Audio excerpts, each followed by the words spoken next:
इस वीडियो में हम साइंस के कुछ महत्वपूर्ण प्रश्न देखेंगे जो कि आने वाले सभी एग्जामों के लिए काफ़ी महत्वपूर्ण है और यह प्रीवियस ईयर में पूछे गए प्रश्न हैं। तो चलिए शुरुआत करते हैं पहले प्रश्न से। पहला प्रश्न है कि कार्बन मोनोऑक्साइड एक प्रदूषक है क्योंकि ए, तो इसका ऑप्शन है कि ऑक्सीजन से संयोग करती है, ग्याकोसिम का संदमन करती है, तंत्रिकाओं को निष्क्रिय करती है और हीमोग्लोबिन से संयोग करती है। तो इसका सही उत्तर हो जाएगा कि जो कार्बन मोनोऑक्साइड है हीमोग्लोबिन से संयोग करती है। नेक्स्ट, कौन सी गैस पृथ्वी पर हरित ग्रह प्रभाव में सर्वाधिक योगदान करती है? तो इसका ऑप्शन है फ्रियोन, मीथेन, CO2, क्लोरोफ्लोरोकार्बन। तो इसका सही उत्तर हो जाएगा CO2। CO2 गैस जो है पृथ्वी पर हरित ग्रह प्रभाव में सर्वाधिक योगदान करती है। चलिए देखते हैं अगला प्रश्न। अगला प्रश्न है कि मोटर कार से उत्पन्न प्रदूषक जो मानसिक रोग पैदा करता है होता है। तो इसका ऑप्शन है NO2, SO2, PB और HG। तो इसका सही उत्तर हो जाएगा PB यानी सीसा। मोटर कार से जो उत्पन्न प्रदूषक होता है जो मानसिक रोग पैदा करता है वो है PB यानी सीसा। नेक्स्ट देखते हैं कि मानव त्वचा का अध्ययन करने वाली विज्ञान की शाखा कहलाती है। तो इसका ऑप्शन है फिजियोलॉजी, एनाटॉमी, बायोकेमिस्ट्री, डर्मेटोलॉजी। तो इसका सही उत्तर है डर्मेटोलॉजी। मानव त्वचा का अध्ययन डर्मेटोलॉजी कहलाता है। नेक्स्ट देखते हैं कि जीवों के संक्रमण के विरुद्ध प्रतिरोध का अध्ययन किया जाता है। तो इसका ऑप्शन है होमोलॉजी, इम्यूनोलॉजी, माइक्रोबायोलॉजी, पैथोलॉजी। तो इसका सही उत्तर हो जाएगा इम्यूनोलॉजी। जीवों के संक्रमण के विरुद्ध प्रतिरोध का अध्ययन इम्यूनोलॉजी कहलाता है। नेक्स्ट देखते हैं कि नवजात शिशुओं में हड्डियों की संख्या लगभग कितनी होती है? तो इसका ऑप्शन है 200, 206, 300, 350। तो इसका सही उत्तर हो जाएगा 300। नवजात शिशुओं में हड्डियों की संख्या 300 होती है जबकि वयस्क व्यक्ति में हड्डियों की संख्या 206 हो जाती है। तो इस प्रश्न का उत्तर सही है 300। नेक्स्ट देखते हैं कि आनुवंशिकता का नियम के जन्मदाता हैं। तो इसका ऑप्शन है कि डार्विन, वैलेस, मेंडल, लेमार्क। तो इसका सही उत्तर है मेंडल। आनुवंशिकता के जनक मेंडल को कहा जाता है और इन्होंने मटर के पौधे पर प्रयोग करके अपना नियम दिए थे। और मटर का जो साइंटिफिक नेम होता है, वैज्ञानिक नेम होता है, उसका नाम है Pisum sativum. Pisum sativum. Next देखते हैं कि अरविंद खुराना को किस क्षेत्र में प्रतिष्ठित नोबेल पुरस्कार मिला? तो इसका ऑप्शन है कि जैव रसायन विज्ञान, चिकित्सा विज्ञान, साहित्य, अर्थशास्त्र। तो इसका सही उत्तर है साहित्य के क्षेत्र में, चिकित्सा के क्षेत्र में, चिकित्सा विज्ञान के क्षेत्र में इनको नोबेल पुरस्कार मिला था। हरगोविंद खुराना को किस क्षेत्र में प्रतिष्ठित नोबेल पुरस्कार मिला था? तो इसका उत्तर है चिकित्सा विज्ञान। चिकित्सा विज्ञान में उनको नोबेल पुरस्कार मिला था। अगला प्रश्न देखते हैं, स्टेथोस्कोप का आविष्कार किसने किया था? तो इसका ऑप्शन है जेनर, लेनी और सॉबिन पास्चर। तो इसका सही उत्तर है लेनी ने स्टेथोस्कोप का आविष्कार किया था। नेक्स्ट देखते हैं कि टिबिया नामक हड्डी किस में पाई जाती है? तो इसका ऑप्शन है खोपड़ी, टांग, भुजा और मुंह। तो इसका सही उत्तर है टिबिया नामक जो हड्डी है वो टांग में पाई जाती है। टिबिया नामक जो हड्डी है वो टांग में पाई जाती है। इसका सही उत्तर हो जाएगा टांग। अगला प्रश्न देखते हैं कि मनुष्य के शरीर में पसलियों के कितने जोड़े होते हैं? तो इसका ऑप्शन है 12, 10, 14, 11। तो इसका सही उत्तर हो जाएगा 12 जोड़ा। मनुष्य के शरीर में पसलियों की 12 जोड़ी संख्या पाई जाती है। चलिए देखते हैं अगला प्रश्न कि मछलियों से संबंधित अध्ययन कहलाता है। तो इसका ऑप्शन है लेपिडेरियोलॉजी, सिक्रेटोलॉजी, इक्विथोलॉजी और क्रिप्टोलॉजी। तो इसका सही उत्तर हो जाएगा इक्विथोलॉजी। मछलियों का जो अध्ययन होता है उसको इक्विथोलॉजी कहा जाता है। अगला प्रश्न देखते हैं कि निम्न में से कौन मानव के पैर की हड्डी नहीं है? तो इसका ऑप्शन है टिबिया जो कि पैर में पाई जाती है, ह्यूमरस, फीमर और फिबुला। तो इसका सही उत्तर है ह्यूमरस। ह्यूमरस जो हड्डी है वो हाथ में पाई जाती है, जबकि टिबिया और फीमर और फिबुला पैर में पाई जाती है, पैर की हड्डी है, जबकि ह्यूमरस पैर की हड्डी नहीं है। तो इसका सही उत्तर हो जाएगा ह्यूमरस। अगला प्रश्न देखते हैं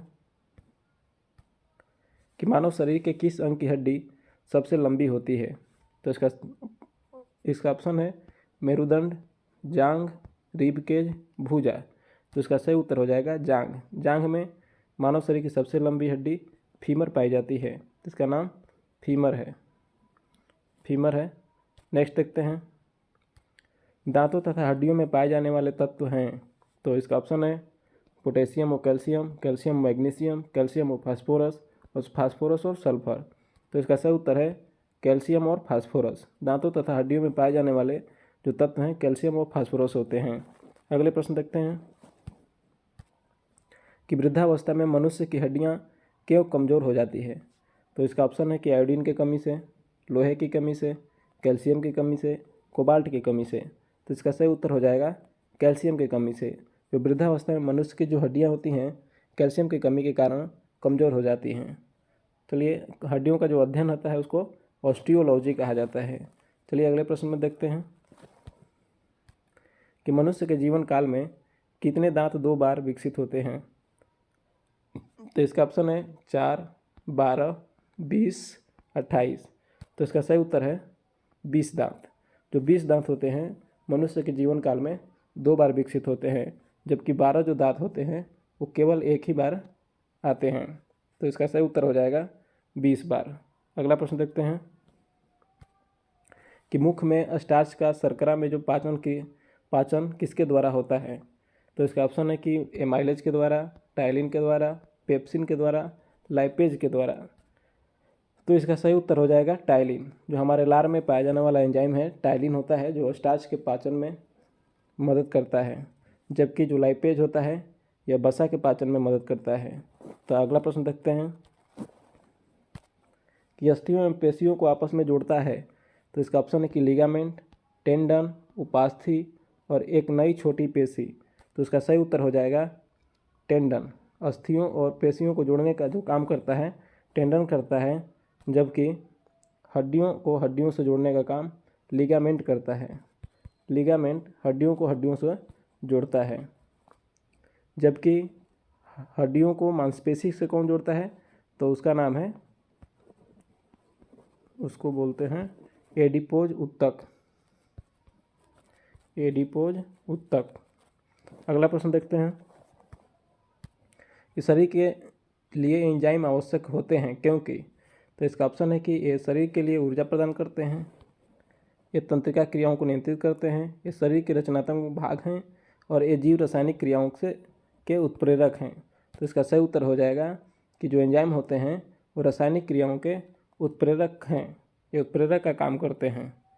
अगला प्रश्न देखते हैं कि वर्तमान में भारत के किस स्थान को सफ़ेद पानी के नाम से जाना जाता है। तो इसका ऑप्शन है कि लेह, लद्दाख, कारगिल, सियाचिन। तो इसका उत्तर हम पिछले वीडियो में बता चुके हैं, तो इसका उत्तर आप कमेंट बॉक्स में ज़रूर दें। अगला प्रश्न देखते हैं कि मनुष्य में पाचन का अधिकांश भाग किस अंग में संपन्न होता है। तो इसका ऑप्शन है कि पेनक्रियाज में, बड़ी आंत में, छोटी आंत में, आमाशय में। तो इसका सही उत्तर हो जाएगा छोटी आंत में।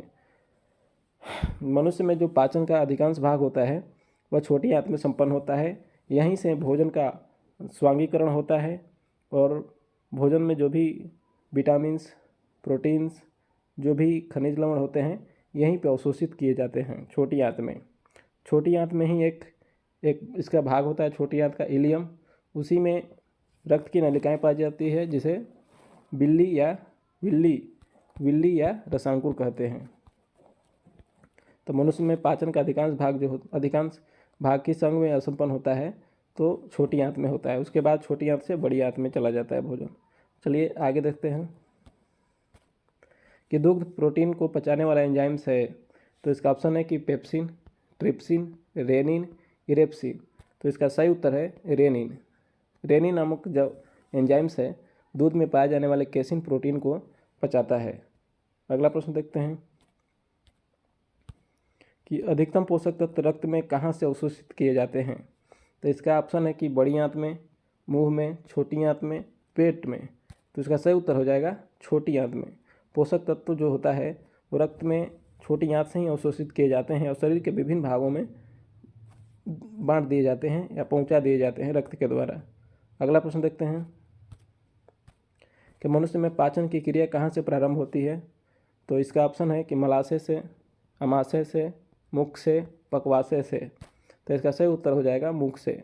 मनुष्य में जो पाचन क्रिया प्रारंभ होती है मुख से प्रारंभ होती है, उसके बाद ग्रास नली के द्वारा अमाशय में पहुंचता है, अमाशय के बाद छोटी आंत में, और छोटी आंत के बाद बड़ी आंत में, और बड़ी आंत के बाद मलाशय होते हुए बाहर निकल जाता है। अगला प्रश्न देखते हैं। दोस्तों इस वीडियो में यहीं तक प्रश्न था, तो अगले वीडियो में हम और कुछ प्रश्न लाएंगे इम्पोर्टेंट। तो चलिए वीडियो में बने रहिए और देखने के लिए धन्यवाद। अगर चैनल अच्छा लगा, आपको पढ़ाई अच्छा लगा, तो आप सब्सक्राइब करें और लाइक करें, कमेंट करें, शेयर करें। जय हिंद दोस्तों।